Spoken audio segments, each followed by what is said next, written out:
Leale is the headmaster at Harrow Bangalore. Can you please tell us a little bit about your background? Sure. So I taught in the UK system for the vast majority of my career, teaching at Tunbridge School, which is one of the top boarding schools in the southeast of England, where I completed a number of roles, including boarding house master, member of the senior leadership team. Then 4 years ago, I took up my first headship role in Beijing, in China, in an international school there. And I did 3 years in that role before joining Harrow Bengaluru 1 year ago. Well, lovely. Thank you so much for that background. You're definitely the right person to get this new school started.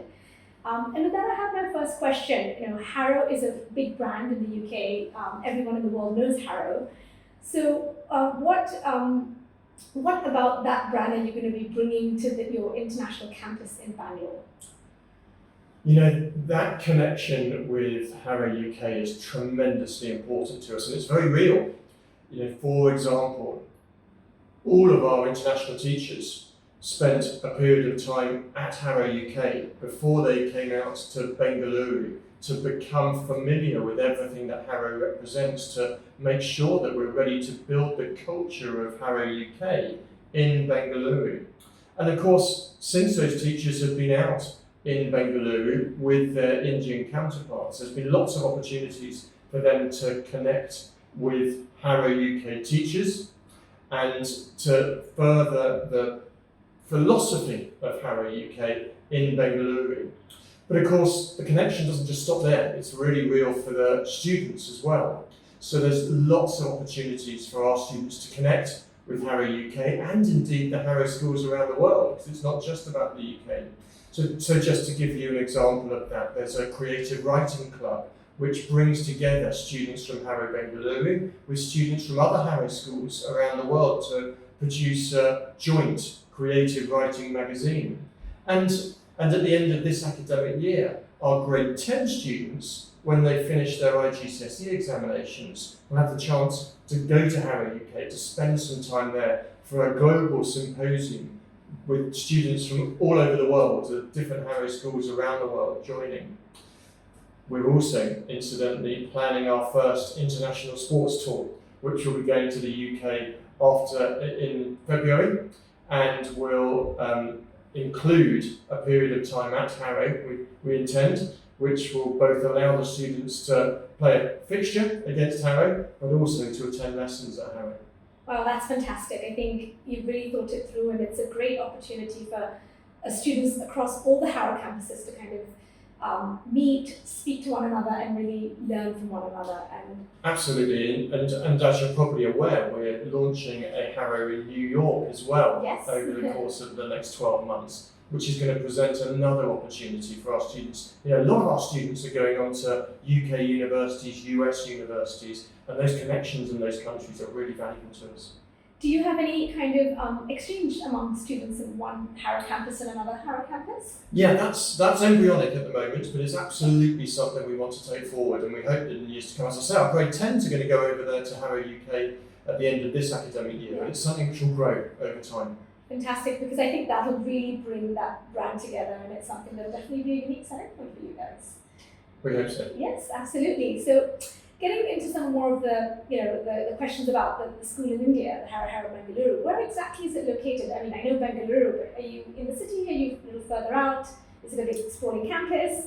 So we're on the north side of the city, about 20 minutes from the international airport, so terrifically convenient for students flying in from all over India, and that's what we found straight away, is that we have students coming from all the big cities around the country, knowing that they can be on campus half an hour after landing. So that's our location, and we're a purpose-built campus, of course, a brand new purpose-built campus, which has got a series of fantastic facilities. What I think was important to us was to make sure that, first of all, of course, the academic facilities are fantastic, and we've got a brand new main academic building which provides fantastic opportunity for our students. But of course, a Harrow education is about more than the academic. It's about the co-curricular, it's about the pastoral, And so we've got terrific boarding houses, we've got wonderful sporting facilities, a 50-metre swimming pool, squash courts, tennis courts, cricket nets, a huge 4G AstroTurf, a 400-metre running track, all those wonderful sports facilities, but then a 600-seat auditorium for the creative and performing arts, and a whole floor of creative arts facilities on the top floor of the academic building. Wow, that's fantastic. You answered so many of my questions because I was going to ask you about the extracurricular activities. So do you want to add more on anything you said? You know, every day our curriculum includes, at the end of the day, a extracurricular, a co-curricular program, which runs from 3:30 to 5:30. And every student is involved in that. That's not just for a minority who want to get involved. It's part of the Harrow experience. It's compulsory, isn't it? It is compulsory, certainly for our boarders and for most of our day students as well. And so that includes a huge range of different activities. You know, I like to draw a distinction between what you might call the extracurricular and the supercurricular. So the extracurricular is all those things I was just talking about. It's the sport, it's the music, it's the drama, it's the dance, and there's lots of opportunities to do all sorts of things in those areas.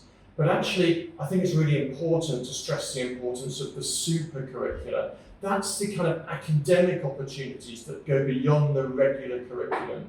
Because we don't just want to prepare our students to pass exams. We want them to develop a love of learning, and we want them to really get in-depth understanding of the subjects which they're particularly interested in. That's what universities want to see. They don't want to just see examination machines. They want to see children who really are genuinely interested because they've had the opportunity to explore things which might not happen on the regular curriculum. I mean, that's fantastic. I think it's really about sparking that intellectual curiosity, isn't it? Absolutely right. And for every student, yes, it's slightly different. Of course it is. And I mean, having the opportunity to take, an extra science class, dabble in the lab, or have a teacher maybe teach you something extra out of the curriculum that you might be interested in is always fantastic, isn't it? Students that are inclined. Absolutely right. So some of our grade 11 students went off to a business competition last weekend and really enjoyed the opportunity to apply some of their classroom learning in a different context. And that's what just excites students, I think. Absolutely. I think it's really, we've gone away from the age of literally sitting in a classroom and having a teacher talk at you, isn't it? It's more about conversations. Of course, learning the theory is important, but then going out into the world and using or implementing it, seeing it in action. That's absolutely right. We all know that modern education is not just about knowledge. Actually, knowledge is on the internet. We can get that within seconds. What we need to do is develop skills, and actually that takes us back to that extracurricular program, because it's on the sports field that you learn teamwork, and it's in the drama productions that you learn collaboration with other people, and communication skills and creativity skills, and all those things. And leadership, of course, is such a central part of a Harrow education. 7 British Prime Ministers, etc. And all that, yes, all that sort of soft skills and abilities are so important to us. Fantastic. I'm going to ask you a question about the curriculum. Are you mimicking the IGCSE A level? Are we looking at introducing IB or what's? Sure. So our students up to grade 10 follow IGCSE. Okay. So at the end of grade 10, they take in the region of 9 or 10 IGCSE exams. That's fantastic. After that, they've got the choice of either doing A levels or doing the IB diploma. And that to me is really important, because there are schools that offer A level, there are schools that offer the IB diploma, but the reality is what suits your child depends on their unique characteristics. So some are best suited to the focused 4-subject A-level curriculum. Yes. Others are better suited to the broad range of subjects which are offered from doing 6 IB subjects within the diploma. Fantastic. And have you got different faculty for the different curricula? So our faculty is made up of about 2/3 international staff and about 1/3 Indian teachers. And all of those faculty have come with a great experience. A third of our international faculty are ex-Oxford and Cambridge graduates. All of our faculty have taught at top international schools around the world. So they're very well equipped to deliver both of those. And actually, an important part of our recruitment has been recognising teachers who've already got a good amount of experience of teaching A-levels, of teaching IGCSE, of teaching the IB diploma. So those faculty will deliver one or other of those. And in some cases, they can teach both A-level physics and IB diploma physics. What we need to make sure is that the overall package that they're delivering is something which allows them the time and the space to deliver at the very highest level. Fantastic. Another thing, Andrew, is families look at boarding school definitely at the sixth form level as a stepping stone to universities. Universities admission is very important, and families are looking at, okay, if I'm sending my child to a boarding school, is that going to give them an upper hand when it comes to university admissions, or is there something that's going to help them? How is Harrow Bengaluru thinking of this? Sure. You're absolutely right, of course. One of the, probably the most important thing in parents' minds is where we're going to get their children to move on to afterwards. Absolutely. And we want to support them and they're getting to those top universities. And for me, there's essentially two aspects to that. On the one hand, of course, they need to be academically engaged and they need to have strong academic results to show off. And so delivering that top quality academic programme is really, really important. And you mustn't lose sight of that in a boarding school. We can talk about all the extracurricular aspects of school life, but actually it's really important that the academic side of school life is at the top level. But then the wonderful opportunity that comes with a boarding school education is that it goes beyond that and it helps students to develop confidence and all those other skills. They've got longer at school, they've developed some independence, which in itself is a great stepping stone to university. But also they develop the other soft skills which are very important, and the experiences. Universities don't just look at examination results. They look at what you do outside the classroom. They want to know, as a student coming to their university, which is probably in a different country than your own, that you've got the other aspects to your character which are going to allow you to thrive. They don't want students who are just going to work in their studies and never interact and engage with anyone else. I definitely agree with that. I've been to a boarding school and I think I was very prepared for university. It was a really seamless transition. So that's fantastic. But in terms of the counselling support to help students in deciding which universities to apply to, which destinations to apply to, have you got an infrastructure set up at the school for that? Yeah, no, absolutely. So actually this year our top grade level is grade 11. It's a lower sixth in British terminology.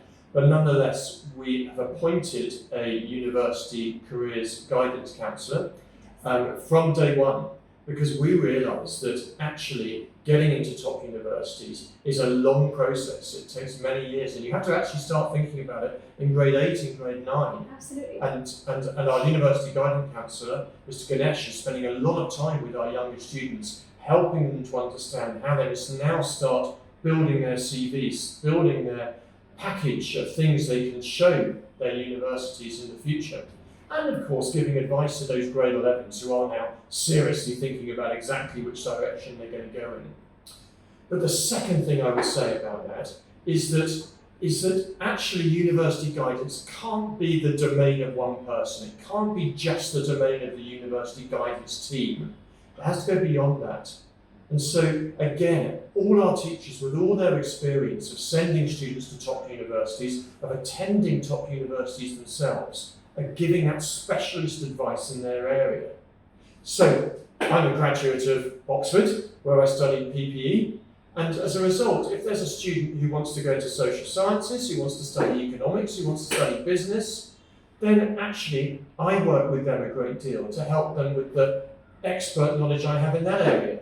Our head of curriculum, Miss Robinson, is a history graduate from Oxford, so she can specialise with those who are looking at history or other humanities. Our head of physics, Mr. Mumba, is a graduate of Cambridge University, and he's got that expert knowledge in that scientific area. So whichever area it is the students are applying for, they've got the support from people who really have the specialist knowledge in that area, as well as the all-round support of the university careers team.